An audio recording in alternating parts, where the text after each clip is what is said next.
প্রিয় দর্শক, সবাইকে প্রীতি এবং শুভেচ্ছা জানিয়ে শুরু করছি আমাদের নিয়মিত আয়োজন Nitol tata presence politics plus.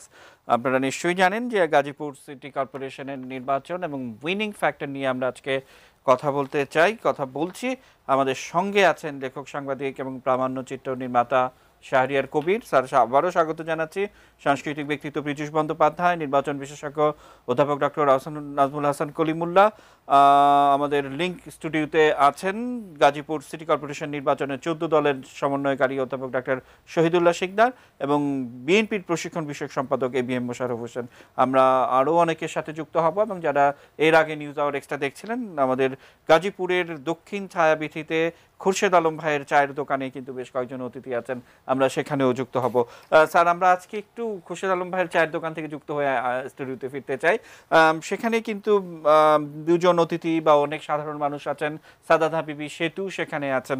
আমরা শুরুতেই এটি নিউজের যিনি গাজীপুর প্রতিনিধি মাঝারুল ইসলাম মাসুম আছেন, মাসুমের কাছে একটু যেতে চাই। মাসুম, আপনি তো সকাল থেকেই নানাভাবে খেয়াল করছিলেন, বেশ কিছু খবর আমাদেরকে দিচ্ছিলেন এবং আমরা উইনিং ফ্যাক্টর হিসাব নিয়ে কিন্তু আজকে কথা বলছি যে নতুন এবং বেশ কয়েকটি গাজীপুর সদর উপজেলা, কোনাবাড়ি, কাশিমপুর, বাসনা, পুবাইল, কাউদিয়া, বেশ কয়েকটি জায়গায় নানান ধরনের ফ্যাক্টর কিন্তু আছে, কিন্তু সব কিছুকে চাপিয়ে ঘুরে ফিরে উন্নয়ন কিন্তু একটা বড় ফ্যাক্টর হিসেবে এখানে আসছে। আপনার কাছে কি মনে হয় মাসুম? আজকে থেকে না, আমি প্রায় 1.5 মাস যাবৎ এই গাজীপুর সিটি কর্পোরেশন নির্বাচনের সংবাদ সংগ্রহ করছি এবং এই সিটি কর্পোরেশন নির্বাচন প্রত্যক্ষ করছি। গত 15 মে যে নির্বাচন অনুষ্ঠিত হওয়ার কথা ছিল, সেই নির্বাচনের প্রেক্ষাপট ছিল একরকম, আর এই 1 মাস বিরতির পর, অর্থাৎ রমজানের বিরতির পর সেই প্রেক্ষাপটটা একটু ভিন্ন।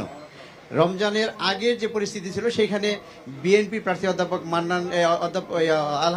হাসানুদ্দিন সরকারের পক্ষে কিন্তু মাঠটা ছিল, কিন্তু এই 1 মাস বিরতির পর যে মাঠটি এখন আওয়ামী লীগের দখলে চলে গেছে। এর মূল কারণ হচ্ছে যে আওয়ামী লীগের মধ্যে যে বিভেদ ছিল, সেই বিভেদটা এখন নেই।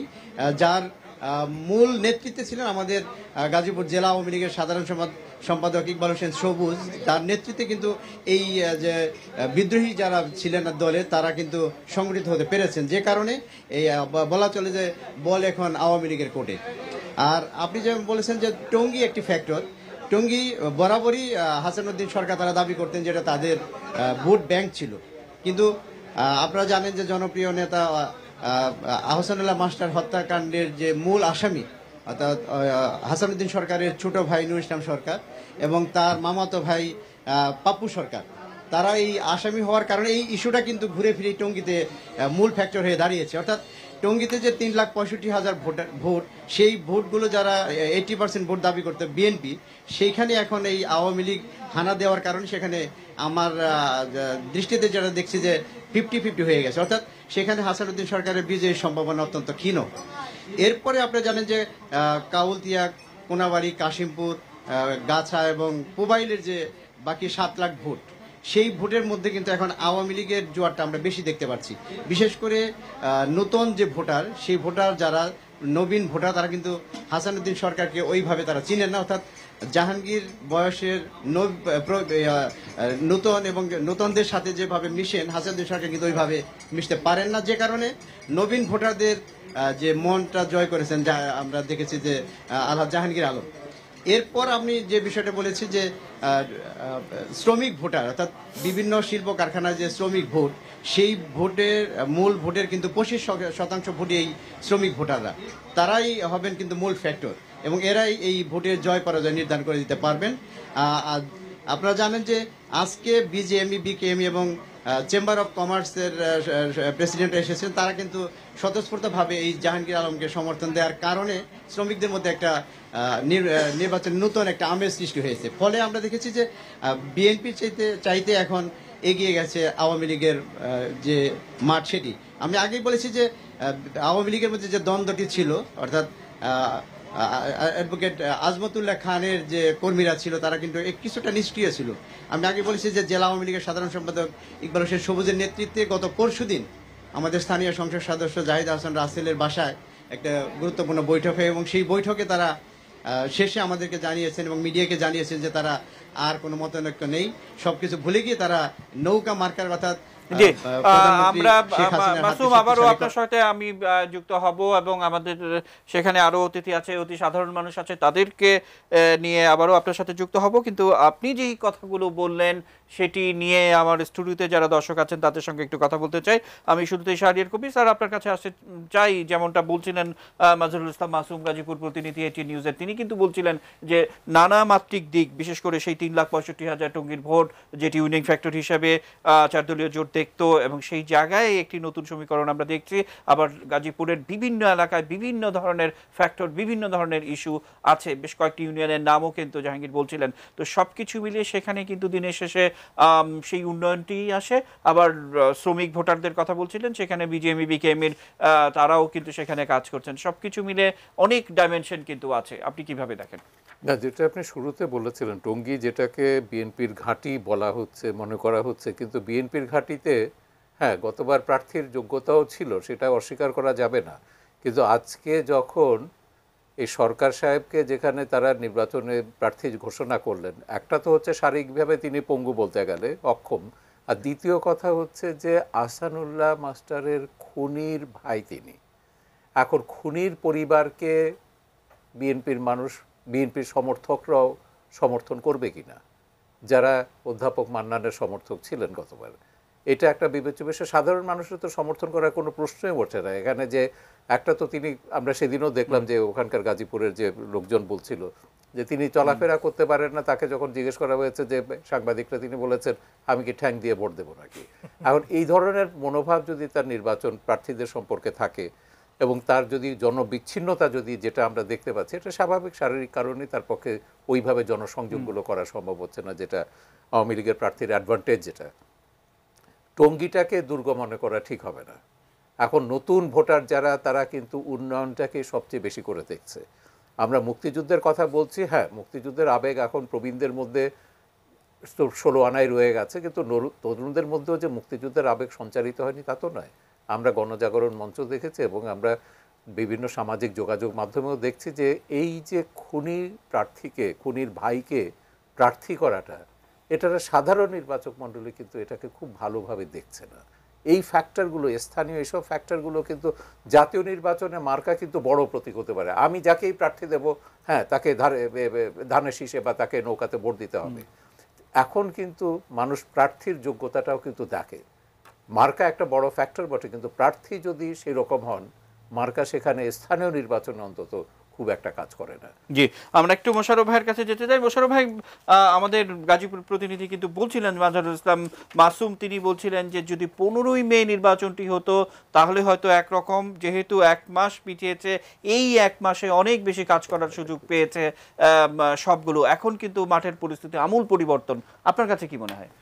আমি আসলে সাংবাদিক যিনি উনি প্রতিবেদন করেছে, আমি তার নিজস্ব মতামতের আলোকে উনি আলোচনা করেছে। তাহলে আমি একটি আপনার এই অনুষ্ঠানের মাধ্যমে আমি একেবারে সরকার, প্রশাসন, সবার কাছে একটা উদাত্ত আহ্বান জানাতে চাই।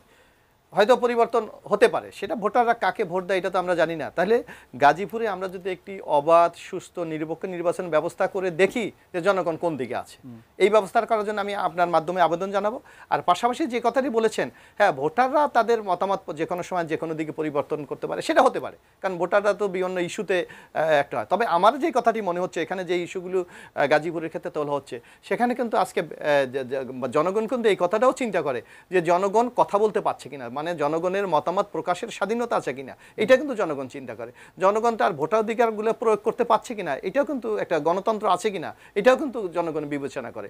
জনগণ আজকে সারা বাংলাদেশের উন্নয়নের কথা বলা হচ্ছে, হয়তো মেয়র ওখানে একমাত্র শুধু মেয়রে যে উন্নয়ন করে সেটা না, কারণ গাজীপুরে ওখানে সকল এমপি এখন বাংলাদেশ আওয়ামী লীগের মহাজোটের, সুতরাং তারাও তো প্রায় দীর্ঘ 9.5 বছর ক্ষমতায় আছে।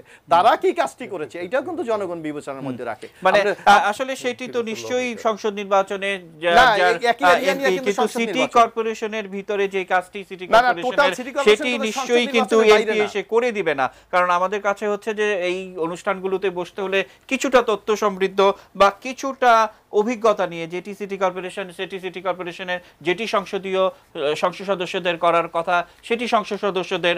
আবার আরেকটি কথা বলে রাখি, উন্নয়ন করা সংসদ সদস্যদের কাজ নয়, তাদের হচ্ছে সংবিধান কিংবা সংসদ সদস্য সেই জায়গাগুলো সেগুলো কিন্তু একটি বুঝতে হবে।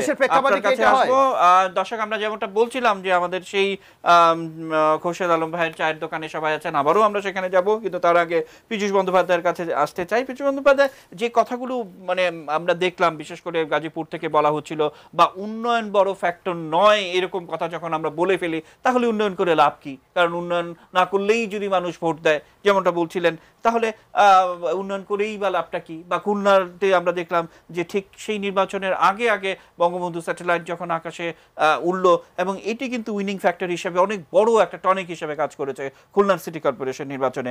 আর যে নির্বাচনটির কথা আমরা বলছি সেখানে মাত্র 1,65,000 ভোট, অর্থাৎ 11.5 লাখ ভোটার, এবং এখানে কিন্তু খুব বেশি কঠিন বা কষ্টকর ব্যাপার কিছু নয়। কিন্তু আপনার কাছে কি মনে হয়?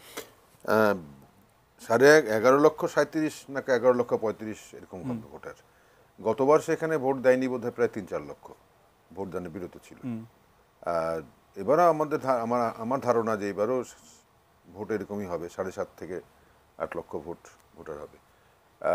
উন্নয়ন হতে পারে না, উন্নয়ন না হলে যে কষ্টে থাকে মানুষ, একেবারে গ্রাসরুট লেভেলে গিয়ে আমি দেখেছি উন্নয়ন না হলে যে মানুষের কষ্ট বাড়ে, ভোগান্তি বাড়ে, এইটা কিন্তু গাজীপুরে আমি বিভিন্ন জায়গায় গিয়ে দেখেছি মানুষ এখন পরিষ্কার বুঝতে পারছে। এবং উন্নয়ন হয়নি কেন সেটাও তারা বুঝতে পারছে।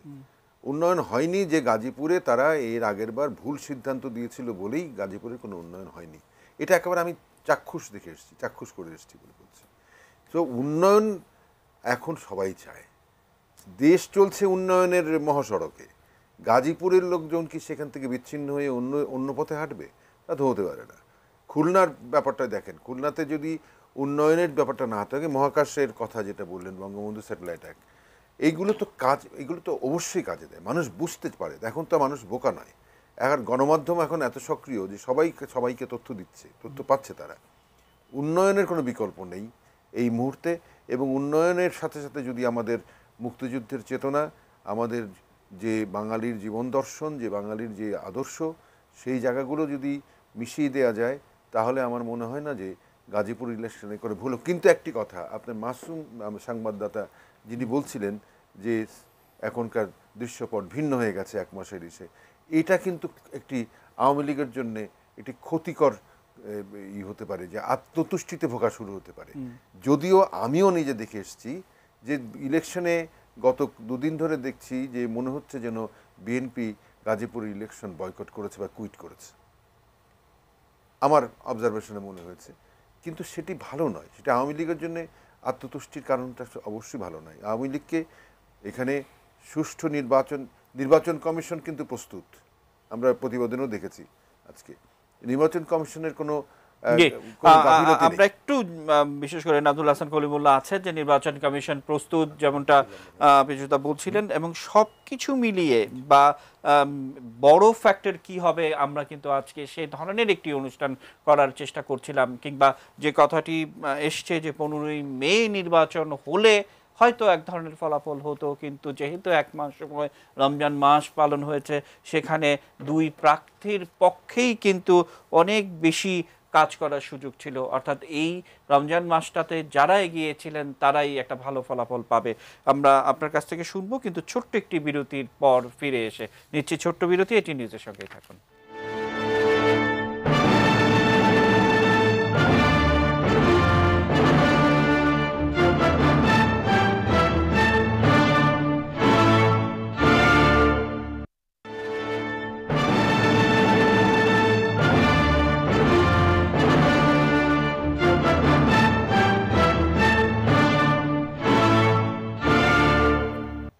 দর্শক, বিরতির পর আবারও আমন্ত্রণ জানাচ্ছি, দেখছেন এটি নিউজ। আমরা Nitol tata presents politics plus অনুষ্ঠানে রয়েছি। নাজমুল হাসান কলিমুল্লাহ, আপনার কাছে আমার একটু প্রশ্ন, বা আমরা যে ধরনের দেখছি বা নির্বাচন যদি 15ই মে হতো তাহলে এক ধরনের, বা এখন 1 মাস সময়, সেটি একটি দিক। অন্যদিকে মোশাররফ ভাই বলছিলেন যে আসলে অনেক হেভিওয়েট প্রার্থীদের, অর্থাৎ সেই তালেকদার আব্দুল খালেক সহ সবাইকে আজকে প্রচারণায় অংশ নিতে দেখা যাচ্ছে, এবং এর আগে ভিডিও ফুটেজে পুরনো ছবিও আমরা দেখিয়েছিলাম। তো সবকিছু মিলিয়ে সেটির বৈধতা অবৈধতার এই প্রশ্ন কিন্তু এসেও যায়।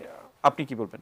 দেখুন, দীর্ঘদিনের যে রীতি বা চল, এবং এটা কনভেনশন ছাড়াও আচরণবিধির অংশে পরিণত হয়েছে, যে প্রতিটি নির্বাচন স্থানীয় সরকারি প্রতিষ্ঠানেরই হোক কিংবা জাতীয় আপনার সংসদের নির্বাচনের কোনো আসনের উপনির্বাচন কিংবা পুনর্নির্বাচনই হোক, সেখানে 48 ঘন্টার একটা ব্যান পিরিয়ড বা লাল পিরিয়ড কাজ করে। অর্থাৎ 48 ঘন্টা আগে সেই মধ্যরাত থেকে প্রচারণা নিষিদ্ধ বলে যে এই মান্যতাটি করা হয়ে থাকে।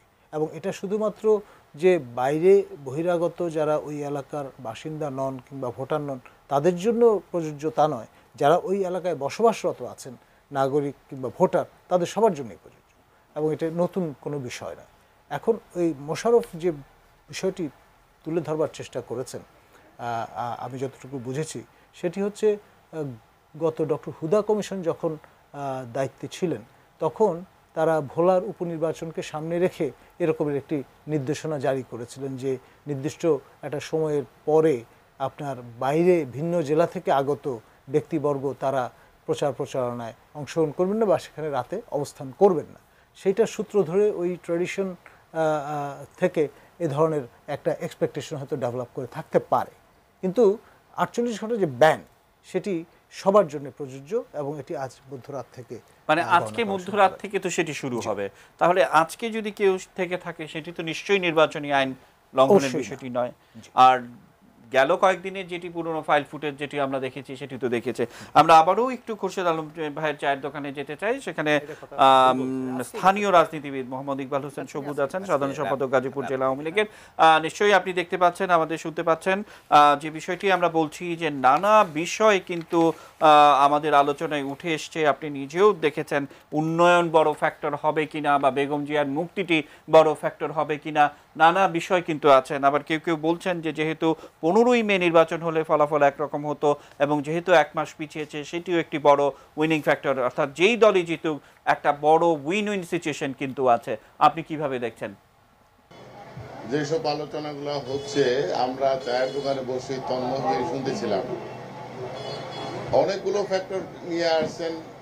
বিশেষ করে বিএনপির যেই নেতা উনি বলেছেন, হাসান সরকার সাহেবের কথা বলেছেন, ওনার পরিবারের কথা বলেছেন। আমি এই প্রসঙ্গ নিয়ে শুরু করতে চাই। সেটা হলো হাসান সরকার নিঃসন্দেহে একজন মুক্তিযোদ্ধা। 1971 সালে বঙ্গবন্ধু নির্দেশ উনি মুক্তিযুদ্ধ করেছেন, কিন্তু 75-এর 15 আগস্টের পর এই পর্যন্ত পরিসংখ্যান দেখা গেছে যে 19 বার অথবা 21 বার উনি দল চেঞ্জ করেছে।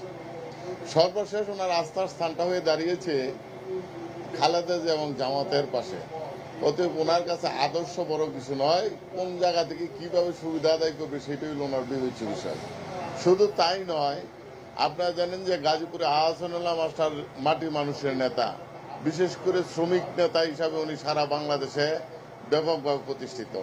আর এই গাজীপুরের শ্রমিক অধ্যুষিত এলাকা, সেই আহসানুল্লাহ মাস্টার হত্যার অন্যতম ওনার ছোট ভাই এটা আদালত থেকে স্বীকৃত এবং হত্যাকারী। সেই রকম একজন ব্যক্তিকে 20 দলীয় জোট বলেন আর খালেদা জিয়া বলেন গাজীপুরের জনগণের কাছে পাঠিয়েছে, বিশেষ করে শ্রমিকের কাছে।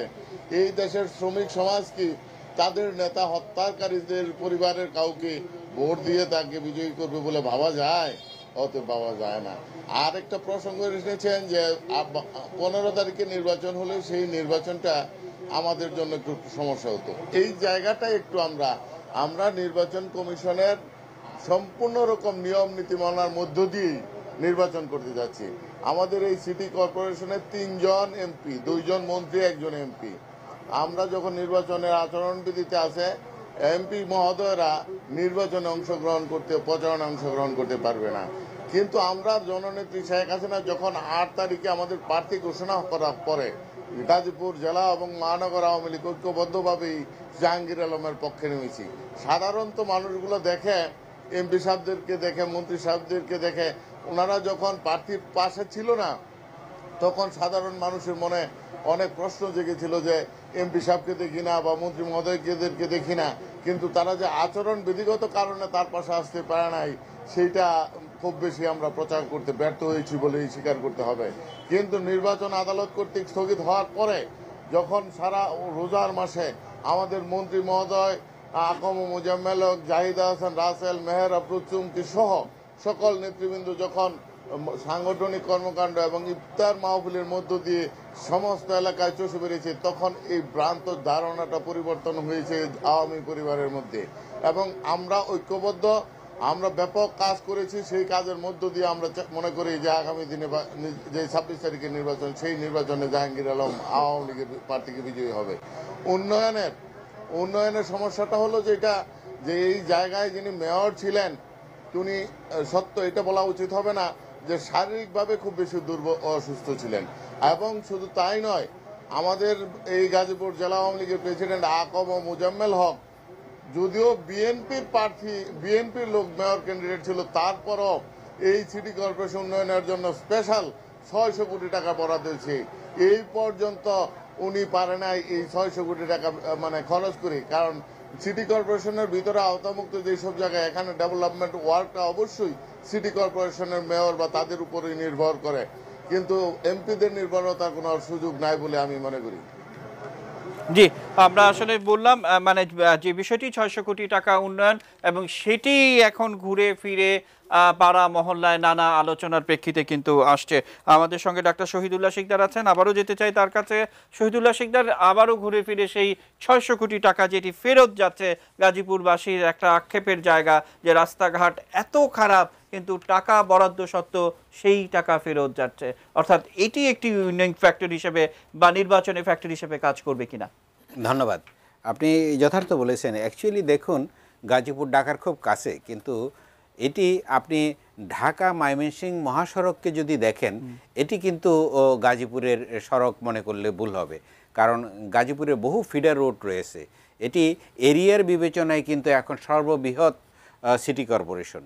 সেখানে এই ফিডার রোডগুলোর অবস্থা এত খারাপ, যেটি আমাদের নাট্য ব্যক্তিত্ব বলেছেন পীযূষ বন্দ্যোপাধ্যায়, সেটি যে কোনো মানুষ গেলে, সাংবাদিক সাহেবরাও একই রিপোর্ট করেছেন যে গাজীপুরে ঢাকার এত কাছে, অথচ এখানকার রাস্তাঘাটের অবস্থা এত খারাপ। শুধু রাস্তাঘাটের উন্নয়নের কথা বললেই যথার্থ বলা হবে না। আপনি এখানে আপনার পয় নিষ্কাশনের ব্যবস্থা, আধুনিক যে ড্রেনেজ ব্যবস্থা থাকার কথা, আধুনিক যে সকল জীবনযাত্রার অ্যামিউজমেন্টের যেটি সিটি কর্পোরেশনের দায়িত্ব, সেই অ্যামিউজমেন্টের ব্যবস্থাটি কিন্তু কোনো সিটি কর্পোরেশনের তরফ থেকে কিছুই করা হয়নি, ব্যক্তি উদ্যোগে করা হয়েছে, যেটি জাহাঙ্গীর নিজেও করেছে, আমরা সেটি দেখেছি।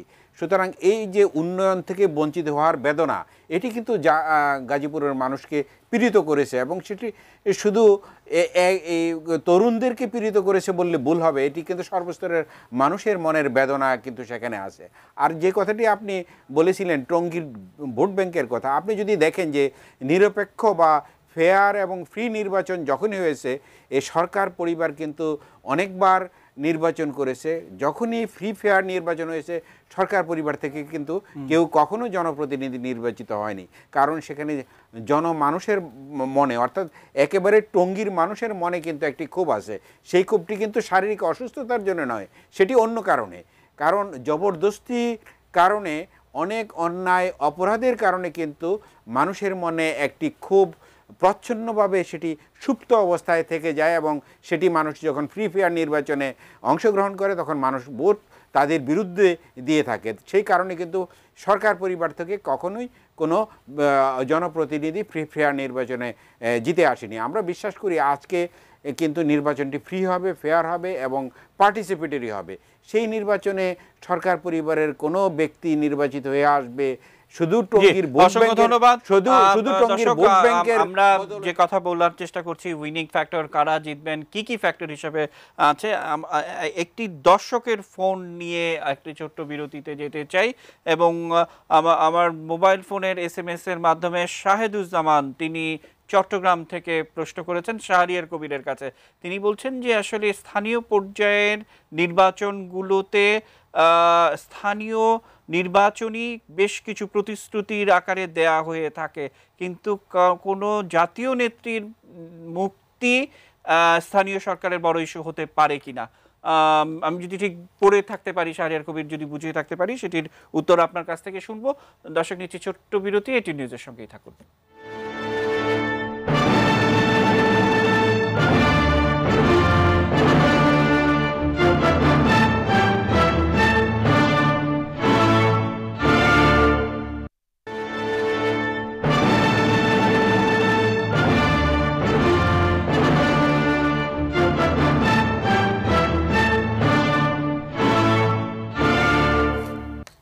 প্রিয় দর্শক, বিরতির পর আবারও আমন্ত্রণ জানাচ্ছি দেখছেন এটি নিউজ এবং আমরা নিটল ডাটা প্রেজেন্ট পলিটিক্স প্লাসের মধ্যে রয়েছি। যেমনটা বলছিলাম বিরতির আগে, একজন দর্শক সাইদুজ্জামান চট্টগ্রাম থেকে, লোকাল নির্বাচন, লোকাল ইস্যু, কোনো নেত্রীর মুক্তি বড় ফ্যাক্টর হতে পারে কিনা, শাহরিয়ার কবির? এটা দিয়েই তো আমার আলোচনাটা শুরু করলাম যে বিএনপির প্রার্থী বলছেন যে তার কাছে সবচেয়ে গুরুত্বপূর্ণ এই নির্বাচনে একটা হচ্ছে বেগম খালেদা জিয়ার মুক্তি, আর একটা হচ্ছে গণতন্ত্র পুনরুদ্ধার। আর আওয়ামী লীগের প্রার্থী বললেন তার কাছে সবচেয়ে বড় বিষয় যেটা হচ্ছে সেটা হচ্ছে এলাকার উন্নয়ন। এবং দর্শক যথার্থভাবে বিষয়টা ধরতে পেরেছেন যে স্থানীয় নির্বাচনে কখনো এগুলো বিষয় হতে পারে না, এবং যাদের তারা বিষয় করেন তারা কৌশলগতভাবে ভুল করবেন। আমি মনে করি যে বিএনপি যদি এখানে হারেও অনেকগুলো ফ্যাক্টরের মধ্যে এটাও একটা ফ্যাক্টর হবে, আসলে কি মানুষ খালেদা জিয়ার মুক্তির জন্য স্থানীয় নির্বাচনে ভোট দেবে কি দেবে না। জাতীয় নির্বাচনে এটা তারা ইস্যু করতে পারেন, এটা আন্দোলনের ইস্যু হতে পারে, কিন্তু জাতীয় নির্বাচনেও যদি সেখানে দেখেন সেটা বিএনপি কতটা কৌশলী হবে, কতটা কি করবে, সেটা বিএনপির ব্যাপার। তো আমি চাই যে বিএনপি যদি যথার্থভাবে একটা রাজনৈতিক দলের মতো কাজ করুক, উন্নয়নের কথা এটা তো বলতে হবে, কেন তারা পারেনি, কেন তারা হচ্ছে সেগুলো বলতে হবে, ইতিবাচকভাবে বলতে হবে। আজ পর্যন্ত দেশের যে এতগুলো যে উন্নয়নের বিষয়, একটা বিষয় সাফল্য সম্পর্কে বিএনপির কোনো প্রশংসা আছে? এমনকি যে আপনি যেটা সর্বশেষ যেটা বললেন বঙ্গবন্ধু স্যাটেলাইট, এত বড় একটা অর্জন, আমাদের বিশাল একটা অর্জন বাংলাদেশের মতো একটা দেশের পক্ষে, বিএনপির তরফ থেকে একটা অভিনন্দন পাঠানো হয়েছে। এখন সরকার তো আমরা মনে করি যে সরকারের দায়িত্বই হচ্ছে উন্নয়ন, সরকারে যেই থাকুক। এখন পাশাপাশি মেলালে সেটা বোঝা যাচ্ছে। আমরা মাথাপিছু আয়ের কথা বলতে পারি, অন্যান্য ক্ষেত্রে যে সামাজিক উন্নয়নের ক্ষেত্রে, অর্থনৈতিক উন্নয়নের ক্ষেত্রে, সর্বক্ষেত্রে যেভাবে আওয়ামী লীগ এগিয়ে গেছে অতীতের সবগুলো সরকার, এমনকি আমি মনে করি যে 72 থেকে 75 পর্যন্ত বঙ্গবন্ধু যে সরকার ছিল সেখান থেকে অনেক বেশি আমরা দেখছি যে এই সরকার, যেটা শেখ হাসিনার নেতৃত্বের সরকার, গত 10 বছরে এগিয়ে নিয়েছেন দেশকে। এখন দেশ তো বাংলাদেশ শুধু আমাদের জন্য না, সারা বিশ্বে একটি উন্নয়নের রোল মডেলে পরিণত হয়েছে। 21 সালের মধ্যে বাংলাদেশ আমাদের প্রতিবেশী সমস্ত দেশকে অতিক্রম করে যাবে আর্থসামাজিক উন্নয়নের সূচকে। তো এই জায়গায় মানুষ ভোট দেবে উন্নয়নকে নয়, খালেদা জিয়ার মুক্তিকে, মানে যে গাজীপুরের মানুষ, এটা যদি তারা ভেবে থাকেন এটা খুবই ভুল করবেন আমি মনে করি, এবং এই কৌশল নিয়ে তারা খুব জয়ী হতে পারবে না। বরং মোশাররফ যেটা বললেন, হ্যাঁ আমরা এই কারণে উন্নয়ন করতে পারি না, একবার গিয়ে দেখুন, তো গিয়ে দেখুন সেটা কে? হাসান সরকার সেই উন্নয়ন করবেন? তার কি শারীরিক সক্ষমতা আছে সেটা করবার? অন্য সব কিছু বাদ দিলাম, মানুষ তো দেখেছে যে জনসংযোগগুলোর মধ্যে দিয়ে দেখেছে যে কতগুলো জনসংযোগ তিনি করতে পেরেছেন, কতগুলো আওয়ামী লীগের প্রার্থী করতে পেরেছেন। তো মানুষের কাছে মানুষ চায় যে ওইটাই, যে প্রান্তিক মানুষ একবার তো আমার কাছে আসবে। ভোটটা তো প্রত্যেকেরই একটাই তো ভোট। এখন সেইটা যদি তিনি কতগুলো মানুষের কাছে যেতে পেরেছেন, আপনি খোঁজ নিয়ে দেখুন আওয়ামী লীগের প্রার্থী কতগুলো মানুষের কাছে গেছেন। এগুলোই স্থানীয় সরকারের বড় ফ্যাক্টর হিসেবে কাজ করে বলে আমি মনে করি। জি, পিচু বন্দ্যোপাধ্যায়, আপনার কাছে আসতে চাই যে আমরা আসলে নানা ধরনের গবেষণা, তথ্যপাত্র যাই আমাদের হাতে থাকুক না কেন, সাধারণ মানুষ যেভাবেই জানতে চাক না কেন, দিনের শেষে একেবারে ভোট কেন্দ্রে দাঁড়িয়ে একজন ভোটার, তার যে সাইকোলজি, সেটি কিন্তু কি পেলেন তিনি, সেটার উপর বিচার করেন এবং দিনের শেষে উন্নয়নটাকেই তিনি প্রধানতম বিষয় বিবেচনার মধ্যে রাখেন। হ্যাঁ, সেটা তো আমি আগেই বললাম। তো একজন মানুষ পাগলও তো নিজের ভালো বোঝে। তো তিনি যদি তার নিজের উন্নতি না দেখেন, তার পারিপার্শ্বিক অবস্থার উন্নতি না দেখেন, তার যদি যেটা প্রয়োজন, নিত্য প্রয়োজনীয় ব্যাপারগুলো, বললাম তো, আমি নিজের উদাহরণ থেকে বলছি। একটি রাস্তায় আমি গেছি, সেই রাস্তায় গরুর গাড়ি চলতে পারে কিনা সন্দেহ, এবং সেই রাস্তার ওই পাশে যে গ্রামগুলো আছে সেই গ্রামগুলোর মানুষরা প্রতিনিয়ত, আমি তো একদিন মাত্র গেছি বাইরের লোক হিসেবে, কিন্তু ওইখানকার গ্রামের লোকগুলো তো প্রতিনিয়ত শহরে আসছে, অসুস্থ হচ্ছে, হসপিটালে আসছে, প্রসূতি হসপিটালে আসছে। কি করে সম্ভব? এটা আমার আসলেই কিন্তু বোধগম্য হয়নি। শুধু একটি জায়গা নয়, এরকম আরও কয়েকটি জায়গার কথা আমি বলতে পারি। তো এইটা যদি উন্নয়নটা হয় এবং সেখানে যদি সত্যিকার অর্থে ভালো একটি রাস্তা হয়, সেখানে যদি চলাচলের ব্যবস্থা ভালো থাকে, তাহলে মানুষ স্বস্তি পাবে, অবশ্যই স্বস্তি পাবে। তখন সেখানে জিনিসপত্র পৌঁছবে। অনেক সুবিধা পৌঁছবে, বিদ্যুৎ থাকে না, সে কি বিদ্যুৎটা সেখানে পৌঁছবে। এগুলো তো সাধারণ মানুষ বুঝছে, দেখতে পাচ্ছে। তো মানে আমরা বাইরে থেকে গিয়ে দেখেছি, সেটা আজকে ওদের হয়ে মানে এই দুঃখ কষ্টের কথা বলতে পারছি, সুযোগ পাচ্ছি বলে আজকে টেলিভিশনের সামনে বলতে পারছি। তারা তো সবসময় সুযোগ পাচ্ছে না, তারা কার কাছে বলবে? তারা যাকে ভোট দিয়েছেন তারা যখন যদি তাদেরকে তিনি যখন হননি, যে নির্বাচিত হননি, তখন তাদের দুঃখ কষ্টের কথা কাকে বলবে? সেই জন্য এইবার কিন্তু সেই জিনিসটি আমার মনে হচ্ছে অত্যন্ত বড় একটি ফ্যাক্টর হিসেবে কাজ করবে, যে গাজীপুরবাসীর উন্নয়ন। আমি শাহরিয়ার খুবই ছোট্ট করে আপনার কাছে, আমি নাজমুল হাসান কলিমুল্লাহর কাছে যাব, কিন্তু আপনার কাছে এই যে হেফাজত ফ্যাক্টরটি আমরা সেই সময় দেখেছিলাম, একেবারে ঘরে ঘরে জামাত, সেখানে সেই সময় সেই নির্বাচনটিতে যে নানাভাবে প্রভাবিত করা, এবং হেফাজতকেও এবারও মাঠে নামানোর একটা চেষ্টা কিন্তু শুরুর দিকে হয়েছে, কিন্তু নানাভাবে সর্বমহলের একটা সতর্ক অবস্থান, বিশেষ করে গণমাধ্যমের একটা সতর্ক অবস্থান ছিল বলেই কিন্তু আমরা হেফাজতকে অনেকটাই কোণঠাসা দেখেছি, এবং শেষ সময়েও কিন্তু তার চেষ্টা হয়েছে যে হেফাজত যেন বিএনপি জামাতের পক্ষে নামে। সেটিও একটি বড় ফ্যাক্টর হতে পারতো কিনা, বা না, 2013 সালে প্রথম দিকে তো ওই অবস্থাটা তৈরি করতে পেরেছিল, এবং সেটা প্রথম আমি মনে করি হেফাজত যতটা না করেছে তার চেয়ে বেশি ওই যে তথাকথিত মানবাধিকার সংগঠনগুলো, আমি যদি একেবারে নাম ধরে বলি অধিকারের মতো সংগঠন, আমরা তো শ্বেতপত্র বার করেছি, আমরা হেফাজতের কাছে গেছি, বলেছি আপনারা তালিকা দিন, আমরা তদন্ত করব, কতজন মারা গেছে প্রত্যেকের তালিকা আমরা চাই, প্রত্যেকটা মানুষের আমরা কবর দেখতে চাই, কোথায় ইসে করছে, লাশ ফেললে তার পরিবার তো আছে, তারা তো বলতে পারবে। আমরা কিন্তু হেফাজতের তালিকা সংগ্রহ করেছি, অধিকারের তালিকা সংগ্রহ করেছি, সরকার যেটা তালিকা তৈরি করেছে সংগ্রহ করেছি, এবং আমরা ইন্ডিপেন্ডেন্ট একটা শ্বেতপত্র দিয়েছি। না, আমাদের তালিকার সঙ্গে হেফাজতের তালিকার তো মেলার, হেফাজত কিন্তু শেষ পর্যন্ত আমাদের ওই যে হাজার হাজার যেটা দাবি করেছিল, পরে আমাদেরকে 79 জনের তালিকা তারা অফিসিয়ালি পাঠিয়েছিল, যে 79 জন। আমরা তদন্ত করে দেখেছি, এর মধ্যে অনেকগুলো নাম 2 বার আছে, 3 বার আছে, কোনো জায়গাতে সেরকম কোনো ব্যক্তিই নেই। আমরা কিন্তু যে তালিকা তৈরি করেছে, আমাদের যে 39 জনের তালিকা, পুলিশ বাদে, পুলিশের আইনশৃঙ্খলা বাহিনীর 6 জন সদস্য নিহত হয়েছিলেন সেদিন 2 দিনে, আমরা 5-6 তারিখে তাণ্ডবের কথা বলছি। এই তাণ্ডবে যে 39 জনের তালিকা আমরা দিয়েছি, সেই তালিকা সরকারের সঙ্গে মিলছে না, অধিকারের সঙ্গে মিলছে না, হেফাজতের সঙ্গে মিলছে না। কিন্তু হেফাজতকে যখন সাংবাদিকরা জিজ্ঞেস করেছিল, তারা এটা চ্যালেঞ্জ করেনি, কারণ আমাদের তালিকাতে এমন নাম ছিল যেটা হেফাজতের তালিকাতেও ছিল না। নারায়ণগঞ্জে একজন আওয়ামী লীগের কর্মী ক্রস ফায়ারে নিহত হয়েছিল, সেটা হেফাজতের তালিকা ছিল না, আমাদের তালিকায় ছিল। আমরা তার বাড়িতে গেছি, আমরা জামাতিদের বাড়িতে গেছি, হেফাজত কর্মীদের বাড়িতে গেছি যারা নিহত হয়েছে, এবং সেখানে তাদের মায়েরা, তাদের স্ত্রীরা বলেছেন, শফি হুজুর ডেকেছেন, এবং সেইখানে আমরা চলে গেছে, বাচ্চা চলে গেছে বাড়িতে না বলে, স্বামী তার স্ত্রীকে বুঝিয়ে দিয়ে চলে গেছেন, না ওখানে জামাতের সিদ্ধান্ত, ওখানে যেতে হবে। এখন স্ত্রী বলছেন, তার আমরা 6 মাস পরে যখন তদন্ত করছি, সেই জামাতে কর্মীর স্ত্রী সেখানে ভিক্ষে করছেন তার 2 বাচ্চা নিয়ে। আমরা তাদেরকে ঢাকাতে এনেছি, আমরা বলেছি যে কি আপনারা মামলা করবেন কিনা, তারা প্রত্যেকে বলেছে সরকার যদি সহযোগিতা করে তারা মামলা করবে, যে হেফাজতের বিরুদ্ধে, জামাতের বিরুদ্ধে, যে তাদেরকে মিথ্যে কথা বলে ঢাকাতে আনা হয়েছে, এবং তাদের পরিবারের বেশিরভাগই হচ্ছে পরিবারের একমাত্র উপার্জনক্ষম মানুষ, এবং এরা সবাই প্রান্তিক মানুষ। ওই মানুষটিকে হারিয়ে তারা রাস্তার ভিখিরিতে পরিণত হয়েছে। স্যার, আমরা এই কলিমুল্লাহ স্যারের কাছে যেতে চাই, যে এই যে মিথ্যা বলে নির্বাচিত হওয়া এবং কোনো কাজ না করা এবং সাধারণ মানুষকে ভোগান্তিতে ফেলা, নির্বাচন নিয়ে যেহেতু অনেক কাজ করেন, গবেষণা করেন, আসলে এইগুলোর কি কোনো প্রতিকার হয় না, নাকি এটাও একটা স্ট্র্যাটেজি যে মিথ্যা বলে? একটু অধ্যাপক কলিমুল্লাহকে নির্দিষ্টভাবে প্রশ্ন করতে চাই, এই যে প্রচারণাটা করা হলো, আমাদের নির্বাচন আচরণবিধিতে পরিষ্কার বলা হয়েছে রাজনীতিতে নির্বাচনের সময় কোনো রকম ধর্মের ব্যবহার চলবে না। তারপর নির্বাচন কমিশন কেন সেই ব্যবস্থাটা নেয়নি, আমার মনে অধ্যাপক কলিমুল্লাহ এই বিষয়ে বলবেন।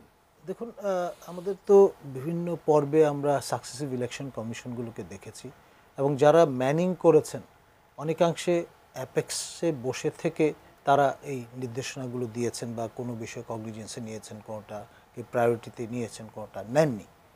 বর্তমান নির্বাচন কমিশন ডে 1 থেকে কিন্তু তারা বলেছেন, আমরা কথায় না কাজে প্রমাণ করব যে আমরা কতটুকু সিরিয়াস, এবং সেই অনুসারে এ পর্যন্ত মোটা দাগে কিন্তু তারা উতরে গেছে। এখন সর্বশেষ যে আপনার এই যে আমাদের দোরগোড়ায় গাজীপুর সিটি কর্পোরেশন নির্বাচন অপেক্ষা করছে, এই নির্বাচনটি এক অর্থে প্রলম্বিত হয়েছে, দুইবার আপনার তারিখ পরিবর্তিত হওয়ায় আপনার এক অর্থে ঝুলে গেছে এবং মাঝখানে পড়ে গেছে এই রমজান পর্ব এবং ঈদের মতো উৎসব, এবং এর ফলে সকল প্রার্থীরই কিন্তু নির্বাচনী ব্যয় বেড়ে গেছে।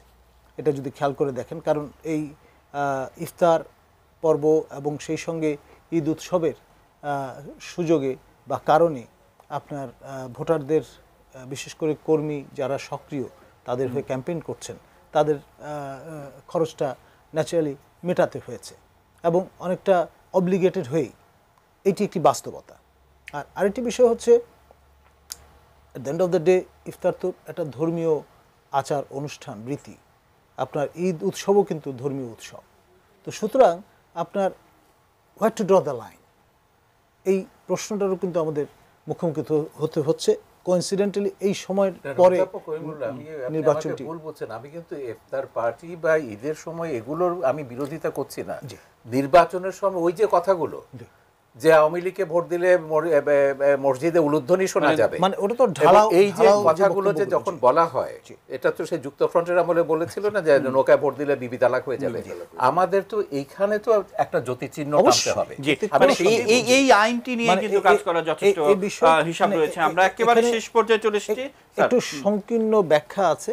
আমি সাবেক নির্বাচন কমিশনার কয়েকজনের সঙ্গে আলাপ করে দেখেছি, তারা বলতে চাচ্ছেন যে ধর্মীয় উপাসনালয় আপনার যখন ধর্মীয় যে সারমনগুলো প্রদান করা হয় তখন নির্বাচনী প্রচারণা করা যাবে না, এইরকম একটা সংকীর্ণ ডেফিনেশন দাঁড় করানোর কারণেই কিন্তু আজকে আমরা একেবারে শেষ পর্যায়ে চলে এসেছি। মোশাররফ ভাই, আমরা একেবারে শেষ পর্যায়ে যদি এই পর্যায়ে আপনি কিছু যুক্ত করতে চান যে আসলে রাত পোহালে ভোট এবং উইনিং ফ্যাক্টর হিসেবে সর্বশেষ কি কাজ করবে মোশাররফ ভাই? হ্যাঁ, আমরা আশা করি আসলে এখানে যে আলোচনাগুলো হচ্ছে, আমাদের লক্ষ্য কিন্তু একটি অবাধ সুষ্ঠু নিরপেক্ষ নির্বাচন এবং জনগণের যে রায়টা দেবে সেই রায়টার জন্য আমরা ফল পেতে পারি। কিন্তু আশঙ্কাটা কিন্তু এখানেই, এই আমরা যে আলোচনাগুলো করছি এই আলোচনাগুলো কিছু তাত্ত্বিক আলোচনা করছি, কিন্তু বাস্তব ফিল্ডের আলোচনাগুলো আমরা এখনও করছি না। কারণ এখানে কিছু আশঙ্কা রয়েছে। এখানে শাহরিয়ার কবির সাহেব বলেছেন, নাজমুল করিমুল্লাহ সাহেব বলেছেন, পীযূষ বন্দর, সবাই আমরা আলোচনা করেছি যে আসলে অবাধ সুস্থ নিরপেক্ষ নির্বাচন হলে রেজাল্ট এইটা হয়, কিন্তু সেই অবাধ সুস্থ নিরপেক্ষ নির্বাচন হবে কি না এইটা নিয়ে কিন্তু আশঙ্কাটা রয়েছে। যে এই আশঙ্কাটা কিন্তু বিএনপিরই, যেটাকে বলা হচ্ছে বিএনপি একটি প্রোপাগান্ডা ছড়াচ্ছে। আজকে গাজীপুর না, আপনি দেখবেন এখানে ধর্মীয় উপাসনালয়ের কথা বলা হচ্ছে, অথচ গতকালকে আমি ৭১ টিভিতে একটু টকশোতে শুনেছি জাহাঙ্গীর আলম সাহেব নিজে বলেছে ঈদের সময় মানে ইফতারের সময় উনি ৩.৫ লক্ষ লোককে ইফতার করিয়েছে। তাইলে এই যে একটা বিরাট অর্থের ব্যবহার এখানে হয়েছে, সেই ক্ষেত্রে কিন্তু নির্বাচন কমিশনের কোনো ভূমিকা নেই। অথচ ধর্মের ব্যবহার কোথায় হচ্ছে, কোথায় বিএনপি ব্যবহার করছে, সেখানে কিন্তু পুঙ্খানুপুঙ্খানুভাবে জবাবদিহিতার জন্য সকল লেভেল থেকে, মানে কিছু কিছু লেভেল থেকে বলা হচ্ছে। আর ৩.৫ লক্ষ লোকে ইফতার করিয়েছে, এই অর্থ সংস্থান কোথা থেকে হয়েছে? ওখানে প্রাইভেট নিরাপত্তা কর্মী যা ট্রাফিকের জন্য ব্যবহার করা হচ্ছে, সেই অর্থ কোথা থেকে আসছে এই সম্বন্ধে কিন্তু কোনো কথা বলা হচ্ছে না। নিশ্চয়ই নির্বাচন কমিশন মানে সেটি দেখবে, সেগুলি দেখবে না। রকিবুল কমিশন আমরা দেখেছি। ডক্টর শহীদুল্লাহ শিকদারের কাছে যেতে চাই যে আসলে আমরা একেবারে শেষ পর্যায়ে চলে এসেছি, যে আপনার যদি এই পর্যায়ে কোনো কিছু যুক্ত করার থাকে। আমি একটু ধন্যবাদ। আমি প্রথমে একটি কথা বলতে চাই, উন্নত বিশ্বে কোথাও কিন্তু ধর্মীয় কোনো উন্মাদনা বা ধর্মীয় কোনো বিষয়কে নির্বাচনের প্রচারণার অংশ হিসেবে কাজে লাগানোর কোনো রকম কোনো সুযোগ নেই নির্বাচনের আচরণবিধিতে। বাংলাদেশে আমার মনে হয় যে এমনকি ভারতেও এরকম উদাহরণ নেই যে নির্বাচনের সময় এরকম ধর্মীয় কোনো বিষয়কে সামনে এনে মানুষকে বিভ্রান্ত করার বিষয়টি, যেটি গত সিটি কর্পোরেশন নির্বাচনে গাজীপুরে আমরা দেখেছি যে হেফাজতকে দিয়ে একটি বিশেষভাবে অপপ্রচার চালিয়ে, মিথ্যা অপপ্রচার চালিয়ে বিভ্রান্ত করে ভোটারদেরকে একদিকে ভোটকে নিয়ে যাওয়া হয়েছে, যেটি বলা হয় অধ্যাপক মান্নানের বিজয়ের ক্ষেত্রে একটা বিরাট নিয়ামক শক্তি হিসাবে কাজ করেছে। আমি বিশ্বাস করি যে বর্তমানে আমাদের নির্বাচন কমিশনার অনেক ম্যাচিউর, তারা বুঝতে পারবে কোনো অবস্থাতেই যেন কোনো ধর্মীয় উন্মাদনা। যখন বলছিলেন যে আশঙ্কা করছেন সুষ্ঠু নিরপেক্ষ নির্বাচন হবে কিনা, দেখেন একটা জিনিস খেয়াল করে দেখেন, এই পর্যন্ত গাজীপুর নির্বাচনে কোনো সহিংসতার ঘটনা আমরা শুনিনি বা দেখিনি, কোনো রকম ছোটখাটো ঘটনাও সেখানে ঘটেনি, তাহলে আশঙ্কাটা কেন আসছে? এটি আমার দারুণ। নাজমুল্লাহ, একদম 30 সেকেন্ড, আমি শাহরিয়ার কবিরকে দিয়ে আমি অনুষ্ঠান শেষ করব। 30 সেকেন্ড। দেখুন, একেবারে দোরগোড়ায় আমরা অপেক্ষা করছি নির্বাচন দিবসের, এবং সর্বাত্মক প্রস্তুতি সকল স্টেক হোল্ডারের থাকা উচিত যাতে একটি অবাধ সুষ্ঠু নিরপেক্ষ নির্বাচন অনুষ্ঠিত হয়। অসংখ্য ধন্যবাদ। শাহরিয়ার কবির, অনুষ্ঠান না, শেষ আমি- করব আপনার বক্তব্য দিয়ে। আমি একটা কথা মোশাররফ সাহেবকে যেটা বলতে চাইছি যে ধর্মের ব্যবহার কিন্তু আমি কখনো বলিনি যে ইফতার করানো যাবে না। আপনি রোজাদারদেরকে ইফতার করাবেন, সে নির্বাচন থাকুক বা নির্বাচন না থাকুক, এটা সব রাজনৈতিক দল করছে, ব্যবসায়ীরা করছে, অবস্থাপন্নরা করছে, এবং এইটা কিন্তু একটা ধর্মীয় একটা অনুষঙ্গ হিসেবে এটা করা হচ্ছে, ধর্মীয় বিধান হিসেবে এটা করা হচ্ছে যে আপনার সামর্থ্য থাকলে আপনি একজন রোজদারকে আপনি ইফতার করাবেন। এটাই হচ্ছে ইসলামের রীতি। এইটাকে আমি নির্বাচনের সঙ্গে কারো যুক্ত করছি, আমি নির্বাচনে ধর্মের ব্যবহার বলতে ওইটাই বোঝাচ্ছি। ওই যে মিথ্যাচার করলেন যে হাজার হাজার আলেমকে হত্যা করা হয়েছে, প্রমাণ দিন। আপনি প্রমাণ দেননি, আপনি এখনও স্বীকার করছেন না না হাজার হাজার আলেমকে সেদিন হত্যা করা হয়নি। আপনি বলুন যে মসজিদে, আপনারা তো এগুলো তো লিখিতভাবে আছে, মসজিদে উলুধ্বনি শোনা যাবে, এইটা হচ্ছে ধর্মীয় প্রচারণা, ধর্মকে রাজনৈতিকভাবে ব্যবহার করা। আমি কি ভুলে গেছে, আমাদের খবরের কাগজ উল্টে দেখুন, 2008 সালে নির্বাচনের আগে বেগম জিয়া নোয়াখালী সমাবেশে হিন্দুদের কাছে গিয়ে বলছেন যে আপনারা যদি ভোট না দেন, ধানের শীষে ভোট না দেন, মা দুর্গা আপনাদেরকে অভিশাপ দেবেন। ওই দিনে আমি টকশোতে কিন্তু এটা বলেছিলাম যে আপনি এতদিন আল্লাহকে নিয়ে এসছেন রাজনীতিতে, এখন মা দুর্গাকেও রাজনীতিতে নামাচ্ছেন। এইটাই হচ্ছে বিএনপির বৈশিষ্ট্য। এইটাইকে আমরা বলছি রাজনীতিকে রাজনীতির জায়গায় রাখুন, ধর্মকে ধর্মের জায়গায় রাখুন, দুটোকে মেলাবেন। অসংখ্য ধন্যবাদ আমাদের সঙ্গে সময় দেওয়ার জন্য। আপনাদের প্রত্যেককে শুভেচ্ছা অভিনন্দন জানিয়ে আমাদের আজকের আয়োজন শেষ করতে চাই। প্রিয় দর্শক, এই অনুষ্ঠানটি রাত 3:15 এবং সকাল 8:15 পুনঃপ্রচারিত হয়। দেখার আমন্ত্রণ জানিয়ে শেষ করছি। শুভরাত্রি।